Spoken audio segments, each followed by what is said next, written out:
देर रात गए मंदाकिनी को रसोई से कुछ आहट सुनाई देने लगी। जब वो रसोई की ओर गई तो वहां का नजारा देख उसके पैरों तले जमीन खिसक गई। सुगंधा के हाथों में कच्ची मछली थी जिसे वो आधा कच्चा ही खा चुकी थी। उसके कपड़ों और मुंह पर खून लगा था और वो इस समय किसी राक्षस जैसी डरावनी नजर आ रही थी। सुगंधा, ये क्या कर रही हो तुम? क्या हुआ है तुझे? भूख लगी थी, इसने मुझे मच्छी खिलाई, अब मैं इसके साथ रहूंगी। ये क्या बोल रही है सुगंधा? क्या हुआ है तुझे? क्या हुआ माँ? चिल्ला क्यों रही हो? ये कच्ची मछली, छी, ये कैसे हुआ? ये कहाँ से आई मेरे हाथ में? इतना कहकर सुगंधा उल्टी जैसी आवाजें करने लगती है। तू चल, तेरी तबीयत सही नहीं है। मंदाकिनी ने उसे उसके कमरे में छोड़ दिया था और उसके बाद वो जाकर सीधा तपन को उठाती है। सुनिए, कुछ ठीक नहीं लग रहा है। सुगंधा कच्ची मछली खा रही थी। उसकी वो आंखें, आवाज, वो सब मेरे मन का वहम नहीं हो सकता। सुबह देखते हैं। अभी रात को हम लोग क्या कर सकते हैं? कहाँ जाएंगे? किसी तरह बस रात बिताओ। ठीक है। इंद्राणी और सुगंधा का कमरा पास पास था। देर रात गए इंद्राणी को अपने कमरे के दरवाजे पर जोर जोर से दस्तक सुनाई देने लगती है। कौन है? आमाके आरोमा चाय,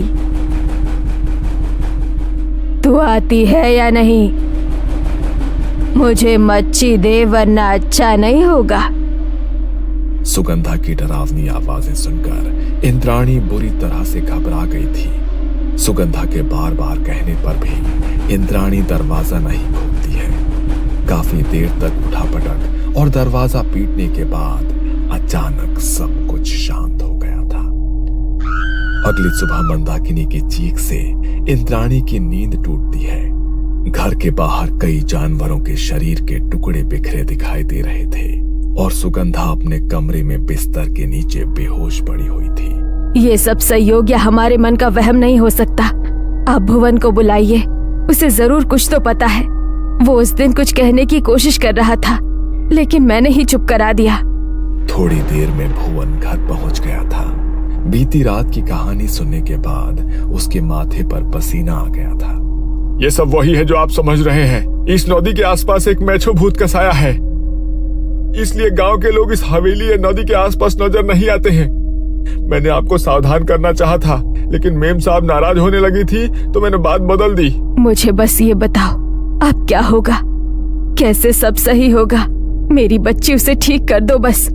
एक बार कोई उसे मछली खिला देता है तो उसकी भूख बढ़ती ही जाती है। ये सब बहुत बड़ी अनहोनी की शुरुआत है। वो किसी को नहीं छोड़ता। मेरे बस से बाहर की बात है ये। कुछ तो उपाय होगा। एक व्यक्ति है, मैं कोशिश करता हूँ उसे बुलाने की। मुझे लौटने में शायद थोड़ा वक्त लगेगा। आप लोग अपना ख्याल रखना। पूरा दिन बीत गया था। रात घिर आई थी। भुवन अभी भी न लौटा था। इधर पूरा परिवार बेचैन होकर किसी तरह समय काट रहा था। सुगंधा पूरे दिन से बिस्तर पर ऐसे लेटी थी जैसे शरीर में जान ही न बची हो। रात हो गई है, कब तक ऐसे बैठे रहेंगे? मैं इसके कमरे में रुकती हूँ, आप लोग जाकर सो जाओ। नहीं, इसके कमरे में रुकना सही नहीं है। कहीं रात को इसने तुम्हें नुकसान पहुंचाया तो? इसका कमरा बाहर से बंद कर दो और चलो यहाँ से। ठीक है। सभी अपने कमरे में चले गए थे। अचानक रात को तपन बाबू को जोर जोर से दरवाजा पीटने की आवाज सुनाई देती है, जैसे कोई बाहर से दरवाजा बजा रहा हो। देखो क्या भुवन हुआ तो? नहीं, इस समय नहीं, अब सुबह ही देखेंगे। मुझे कुछ सही नहीं लग रहा। बाहर ऐसा लग रहा है जैसे कोई सामान उठाकर पटक रहा है। भुवन ऐसा क्यों करेगा? मैंने दरवाजा बंद किया हुआ था, कोई अंदर कैसे आएगा? जरूर ये सुगंधा ही है। अचानक ही मंदाकिनी को ऐसा लगता है जैसे सब शांत हो गया है। लगता है अपने कमरे में चली गई है वो। तपन और मंदाकिनी वापस अपने बिस्तर पर लेट जाते हैं। अचानक उन्हें बिस्तर के नीचे से खटखट की आवाजें सुनाई देने लगती है। तपन हिम्मत करके बिस्तर के नीचे देखता है लेकिन उसे वहां कुछ नजर नहीं आता। एक बार फिर सब शांत हो गया था। कुछ देर बाद जैसे ही वो अपनी आंखें बंद करते हैं, अचानक कमरे की खिड़की पर खटखट होने लगती है और तेज आवाज के साथ वो खिड़की खुल जाती है।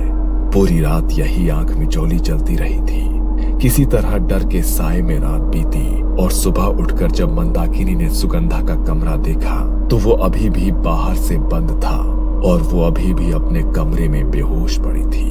कुछ देर में भुवन एक सिद्ध पुरुष को लेकर घर में प्रवेश करता है। भुवन ने आपको बुलाया ना? क्या समस्या है? समस्या तो हम खुद ही भाप लेते हैं। तुम लोग सब बाहर जाकर बैठ जाओ, मुझे कुछ तंत्र क्रिया करनी है, उसके बाद उस लड़की को लेकर यहाँ आना। इसके बाद बाबा अकेले में कुछ मंत्र पढ़ने लगते हैं। माँ, मैं जरा पानी पीकर आती हूँ, बहुत प्यास लगी है। अरे बेटा, इस समय तू जा कहाँ रही है? बाद में पी लेना पानी। यू अचानक से बेचैन नजर आने लगी है। सुगंधा के लिए परेशान है ना? परेशान मत हो, हमारी सुगंधा बिल्कुल ठीक हो जाएगी, भरोसा रख। माँ की बात का जवाब दिए बगैर इंद्राणी रसोई की ओर चली जाती है। तभी बाबा सभी को अंदर बुलाते हैं। आपकी छोटी बेटी कहाँ है? आगे की विधि के लिए सबका यहाँ होना आवश्यक है। मैं देखता हूँ, शायद पानी पीने गई थी। तपन कुछ ही देर में इंद्राणी को लेकर वहाँ पहुँच जाता है। बाबा कुछ देर तक सुगंधा पर झाड़ फूंक करते हैं और फिर एक लोहे की कील को 7 बार सुगंधा के ऊपर से घुमा देते हैं। आप लोग बारी बारी से आइए, मैं सबके ऊपर से ये तंत्र करूंगा, इससे आपके आसपास से बुरी शक्तियां दूर हो जाएंगी। जैसे ही बाबा इंद्राणी के चारों ओर कील को घुमाने लगते हैं, इंद्राणी की आंखें लाल होकर चमकने लगती है और वो बुरी तरह से हाँफने लगती है। तू मुझे भगाएगा पंडित? जा, चला जा, नहीं तो पहले तेरा ही खून पी लूंगी। पकड़िए इसे जल्दी, यही है वो। हाँ। तपन और भुवन उसे कसकर पकड़ लेते हैं, लेकिन इंद्राणी उन्हें उठाकर दूर फेंक देती है। अचानक ही जैसे 10 आदमियों की ताकत उसके भीतर आ गई थी। बाबा ने साथ लाई हुई भभूत उसके माथे पर मली और फिर उसे रस्सियों में जकड़ दिया। लेकिन ये सब हो क्या रहा है? वो भूत तो सुगंधा के अंदर था, फिर ये इंद्राणी ने तुम्हें जो कहानी सुनाई वो आधी अधूरी थी। उस रात को जब सुगंधा ने आकर उसका दरवाजा खटखटाया तो इसने दरवाजा खोल दिया और फिर वो मेछो भूत सुगंधा से इसके शरीर में प्रवेश कर गया। बाहर वो जानवरों की अधखाई लाश आपने देखी, उन्हें भी इंद्राणी ने ही खाया है। और पिछली रात जो आपके साथ घटनाएं घटी वो सब इसी के कारण हुई, क्योंकि सुगंधा को तो आपने उसके कमरे में बंद कर दिया था। गनीमत रही कि आप लोगों ने दरवाजा नहीं खोला, वरना कुछ भी अनहोनी हो सकती थी। नहीं, ये सच नहीं है। इंद्राणी तो अभी कुछ देर पहले तक ठीक थी। मुझे लगता है इन बाबा ने कोई टोटका कर दिया मेरी बच्ची पर। पता नहीं ये सब क्या हो गया मेरे बच्चों को। ठहरो, मैं साबित करता हूँ। बाबा ने कुछ मंत्र पढ़े और एक लौंग इंद्राणी की जीभ पर रखकर उसका मुंह बंद कर दिया। कुछ ही देर में इंद्राणी ने उल्टी करना शुरू कर दिया, जिसमें जानवरों के शरीर के टुकड़े दिखाई दे रहे थे। अब यकीन हुआ, जब मैंने कील से उतारा करने की कोशिश की तो सुगंधा ने कोई प्रतिक्रिया नहीं दी। मैं तभी समझ गया था कि उसने शरीर बदल लिया है। ये बहुत शक्तिशाली आत्मा है। अगर 24 घंटे के अंदर सुगंधा को मदद ना मिलती तो उसकी मौत हो जाती और वो इंद्राणी के शरीर में रहकर अपना कहर जारी रखती। हर गुजरते पल के साथ उसकी शक्तियां बढ़ती जा रही हैं। पूरे परिवार का विनाश करने आई है वो। कोई नहीं बचेगा इस परिवार से। आप ही बताइए, हम काम करें तो क्या करें? ये मकान क्या मैं नौकरी छोड़ दूं? मैं नौकरी छोड़ दूंगा। बस किसी तरह से मेरे परिवार को बचा लीजिए प्लीज। नदी किनारे हमें तंत्र करना होगा। ये जहाँ से आई है इसे वहीं लौटना होगा। बस यही एकमात्र उपाय है। आप लोग ताजी मछली मंगवा लीजिए। बाबा ने तंत्र की पूरी विधि शुरू कर दी थी। परिवार के सभी लोगों को अभिमंत्रित करके धागा पहनाने के बाद उन्होंने नदी किनारे रेत पर बैठकर 4 बांस सामने रखे और अपने मंत्रों की शक्ति से उन्हें जागृत करने के बाद घर के चारों दिशा में गाड़ने के लिए दे दिया। भुवन ने जाकर घर के चारों ओर बांस काट दिए थे। अब बस एक बार उसे इंद्राणी के शरीर से बाहर निकलना है। आपका घर अब सुरक्षित है। वो चाहकर भी उसमें प्रवेश नहीं कर सकता। आप सभी को घर के अंदर रहना है। बस इंद्राणी को यहाँ कुर्सी सहित मजबूती से बांध दो। सभी लोग घर के अंदर चले गए थे।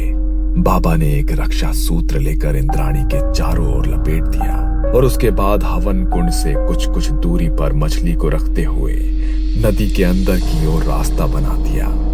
बाबा ने मंत्र पढ़ने शुरू कर दिए थे, जिसे सुनकर इंद्राणी बुरी तरह से छटपटा रही थी। मुझे मछली चाहिए, मुझे मछली ला कर दे। तुझे मछली चाहिए तो जा ले, इस बच्ची को छोड़ दे, तेरा भोग वहां रखा है, जा। मछली खाने के लिए मेछो भूत को इंद्राणी का शरीर छोड़कर बाहर निकलना पड़ता है और उसी समय बाबा इंद्राणी के हाथ में भी धागा बांध देते हैं। मेछो भूत को मछली खाते देख बाबा एक जलता नारियल उठाकर उसके ऊपर छोड़ देते हैं, जिसके कारण वो भस्म होकर गायब हो जाता है और इस तरह इंद्राणी मेछो भूत से मुक्त हो जाती है। तपन बाबू ने उसी महीने अपना तबादला करा लिया था और हवेली एक बार फिर से खाली हो गई थी।